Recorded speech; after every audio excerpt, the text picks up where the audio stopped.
റിപ്പോർട്ടൊക്കെ എങ്ങനെയുണ്ട്? പടത്തിൻ്റെ സെറ്റാണ്, അടിപൊളി റിപ്പോർട്ടാണ് അവിടെ. ഇവിടെ ഫസ്റ്റ് ഷോ എന്താണെന്ന് എനിക്കറിയില്ല, ഇപ്പം പ്രോപ്പറായിട്ട് കിട്ടിയിട്ടില്ല, ഇവിടെ കിട്ടിയിട്ടില്ല. തമിഴ്നാട്ടിൽ നിന്ന് ആരെങ്കിലും വിളിച്ച പടം കണ്ടു? തമിഴ്നാട്ടിൽ നിന്ന് വിളിച്ചു, കുറച്ചേരം നല്ല അഭിപ്രായം പറഞ്ഞു. ഏതെങ്കിലും സൂപ്പർ നിങ്ങളായാലും കണ്ടിട്ടില്ല? ഷൈൻ ചേട്ടനൊപ്പം കാണാന്ന് ചോദിച്ചു. ഷൈൻ ചേട്ടനൊപ്പം കാണാന്ന് വെച്ചിരിക്കുന്നു. സൂപ്പർ സ്റ്റാർ ആരെങ്കിലും വിളിച്ചോ തമിഴ്? അവിടെ തന്നെ നമുക്കറിയാവുന്നവർ കുറച്ച് പേര് വിളിച്ച്, ടോർച്ച് ടെക്നീഷ്യൻസ് ഒക്കെ വിളിച്ചത്. ഇവിടുന്ന് ആരൊക്കെ കണ്ടിട്ടുണ്ട്?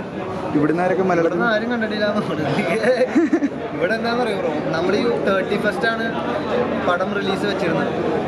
പൊങ്കൽ അവിടെ മറ്റേ ഇടമുയർച്ചി മാറിയപ്പോഴത്തേക്ക് അവർ പെട്ടെന്നാക്കി. അപ്പം നമ്മുടെ ഇവിടുത്തെ ഡിസ്ട്രിബ്യൂഷനൊക്കെ പെട്ടെന്ന് ആൾക്കാരിലേക്ക് പ്രൊമോട്ട് ചെയ്ത് എത്തിക്കാനുള്ളൊരു ചെറിയൊരു വീഴ്ച നമ്മുടെ വന്ന് സംഭവിച്ചിട്ടുണ്ട്. അപ്പോൾ അതൊക്കെ കൊണ്ടാണ് നമ്മൾ മൊത്തം ടീമായിട്ട് വന്ന് നിങ്ങൾക്ക് കൂടെ സപ്പോർട്ട് ചെയ്താൽ നടക്കും എന്ന് പറയുന്നത്.